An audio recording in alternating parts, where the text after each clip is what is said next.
4 बांस 24 गंज अंकुल अष्ट प्रणाम, ता ऊपर सुल्तान है मत चूके चौहान।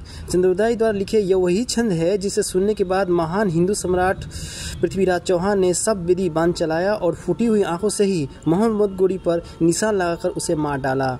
हेलो दोस्तों, कैसे हो आप सब? उम्मीद करता हूँ सब बढ़िया ही होगा। स्वागत है आपका आपके अपने channel Indira TV the story box में। आज हम आपको एक महान हिंदू शासक पृथ्वीराज चौहान की कहानी सुनाने जा रहे हैं। उम्मीद है ये कहानी आपको बेहद पसंद आएगी। तो आइए इस खूबसूरत कहानी की शुरुआत करते हैं। पृथ्वीराज चौहान भारतीय इतिहास में एक बहुत ही अविस्मरणीय नाम है। चौहान वंश में जन्मे पृथ्वीराज आखिरी हिंदू शासक भी थे। महज 11 वर्ष की उम्र में उन्होंने अपने पिता की मृत्यु के पश्चात दिल्ली और अजमेर का शासन संभाला और उसे कई सीमाओं तक फैलाया भी था। पृथ्वीराज चौहान का जन्म, परिवार और शुरुआती जीवन। धरती के महान शासक पृथ्वीराज चौहान का जन्म 1149 में हुआ। पृथ्वीराज अजमेर के महाराज सोमेश्वर और कपूरी देवी के संतान थे।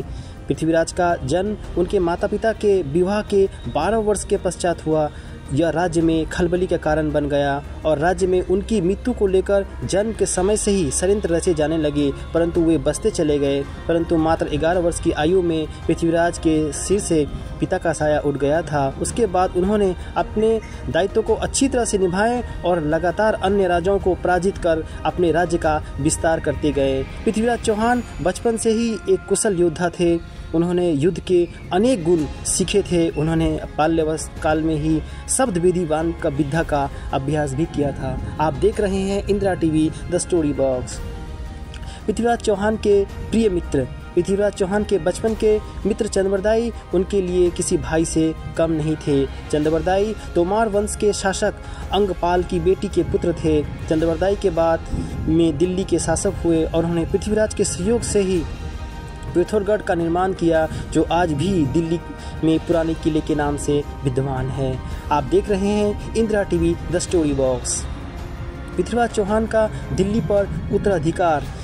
अजमेर की महारानी कपूरी देवी अपने पिता अंगपाल की इकलौती संतान थी, इसलिए उनके सामने सबसे बड़ी समस्या यह थी कि उनकी मृत्यु के पश्चात उनका शासन कौन संभालेगा। उन्होंने अपनी पुत्री और दामाद के सामने अपने दो हित को अपना उत्तराधिकारी बनाने की इच्छा प्रकट की और दोनों की सहमति के पश्चात युवराज पृथ्वीराज को अपना उत्तराधिकारी घोषित किया। सन 1166 में महाराज अंगपाल की मृत्यु के पश्चात पृथ्वीराज चौहान की दिल्ली की गद्दी पर राज्याभिषेक किया गया और उन्हें दिल्ली का कार्यभार सौंपा गया।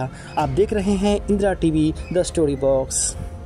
पृथ्वीराज चौहान और कन्नौज की राजकुमारी संयोगिता की प्रेम कहानी। पृथ्वीराज चौहान और उनकी रानी संयोगिता का प्रेम आज भी राजस्थान के इतिहास में अविस्मरणीय है। दोनों ही एक दूसरे से बिना मिले केवल चित्र देखकर एक दूसरे से प्यार में मोहित हो चुके थे। वहीं संयोगिता के पिता जयचंद्र पृथ्वीराज के साथ ईर्ष्या का भाव रखते थे। वो अपनी पुत्री का पृथ्वीराज चौहान से विवाह का विषय तो दूर तक सोचने योग्य बात नहीं थी। जयचंद्र केवल पृथ्वीराज को नीचा दिखाने के मौके ढूंढते रहते थे। यही मौके उन्हें अपनी पुत्री के स्वयंवर में मिला। राजा जयचंद्र ने अपनी पुत्री संयोगिता का स्वयंवर आयोजन किया। उसके लिए उन्होंने पूरे देश से राजाओं को निमंत्रण किया, केवल पृथ्वीराज चौहान को छोड़कर।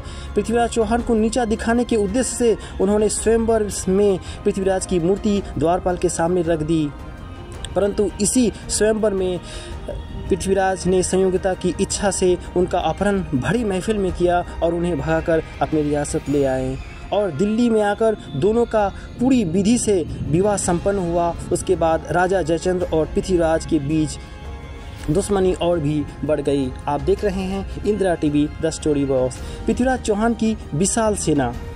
पृथ्वीराज की सेना बहुत ही विशालमय थी, जिसमें 3 लाख सैनिक और 300 हाथी थे। कहा जाता है कि उनकी सेना बहुत ही अच्छी तरह संगठित थी। इसी कारण इस सेना के बूते उन्हें कई युद्ध जीते और अपने राज्य का विस्तार करते चले गए, परंतु अंत में कुशल घोड़सवारों की कमी और जयचंद्र की गद्दारी और अन्य राजाओं के सहयोग के अभाव में वे मोहम्मद गोरी से द्वितीय युद्ध में हार गए। पृथ्वीराज चौहान और मोहम्मद गोरी का प्रथम युद्ध।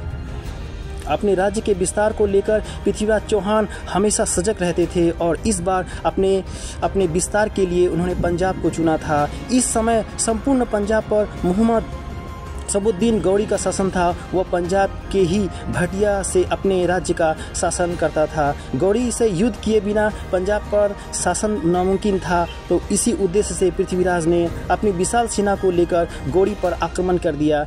इस युद्ध में पृथ्वीराज ने सर्वप्रथम हंसी, सरस्वती और सरहिंद पर अपना अधिकार किया, परंतु इसी बीच अहलवारी में विरोध हुआ और पृथ्वीराज को वहाँ से वहाँ जाना पड़ा और उनकी सेना ने अपनी कमांड खो दी और सरहिंद का किला खो दिया।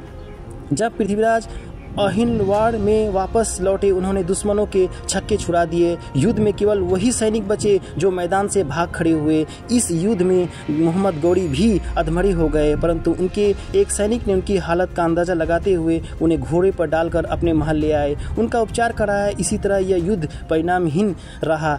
यह युद्ध सरहिंद किले के पास तराई नामक स्थान में हुआ, इसलिए तराई का युद्ध भी कहा जाता है। इस युद्ध में पृथ्वीराज ने लगभग 7 करोड़ रुपए संपत्ति अर्जित की, जिसे उसने अपने सैनिकों में बांट दिया।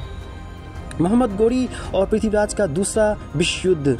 अपनी पुत्री संयोगिता के अपहरण के बाद राजा जयचंद्र के मन में पृथ्वीराज के लिए कटुता बढ़ती चली गई तथा उसने पृथ्वीराज को अपना दुश्मन बना लिया। वो पृथ्वीराज के खिलाफ अन्य राजाओं को भड़काने लगे।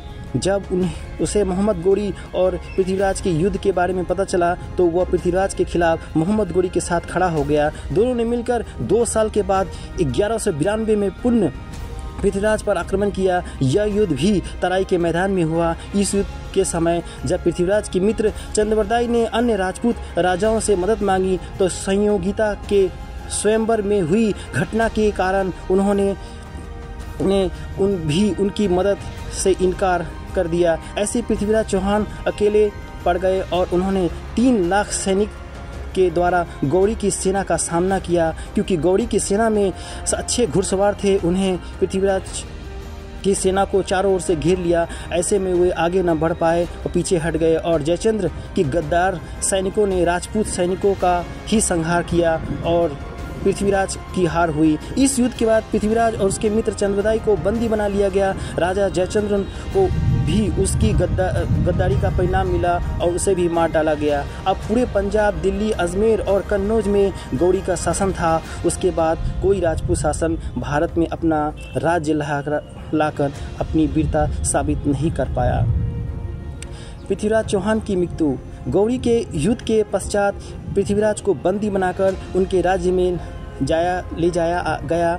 वहाँ उन्हें यातनाएं दी गई तथा पृथ्वीराज की आंखों में लोहे के गर्म सलिए द्वारा जलाया गया। इससे वे अपनी आंखों की रोशनी खो बैठे। जब पृथ्वीराज ने उनकी मृत्यु से पहले आखिरी इच्छा पूछी गई, उन्होंने बड़ी सभा में अपने मित्र चंद्रबरदाई के शब्दों पर शब्दविधि वाण का प्रयोग करने की इच्छा प्रकट की और इसी प्रकार चंद्रबरदाई द्वारा बोले गए दोहे का प्रयोग करते हुए उन्होंने गौरी की हत्या बड़ी सभा में कर दी। इसके पश्चात अपनी दुर्गति से बचने के लिए दोनों एक दूसरे की जीवन लीला भी समाप्त कर दी और जब संयोगिता को यह खबर सुनी तो उसने भी अपने जीवन समाप्त कर लिया।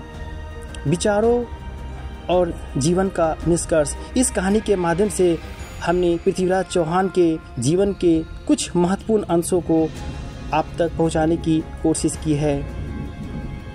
आपको ये कहानी कैसी लगी कमेंट में बताना ना भूलिए। मिलते हैं अगले वीडियो में, लेकिन उससे पहले वीडियो को लाइक और शेयर करके चैनल को सब्सक्राइब कर लीजिए। धन्यवाद दोस्तों।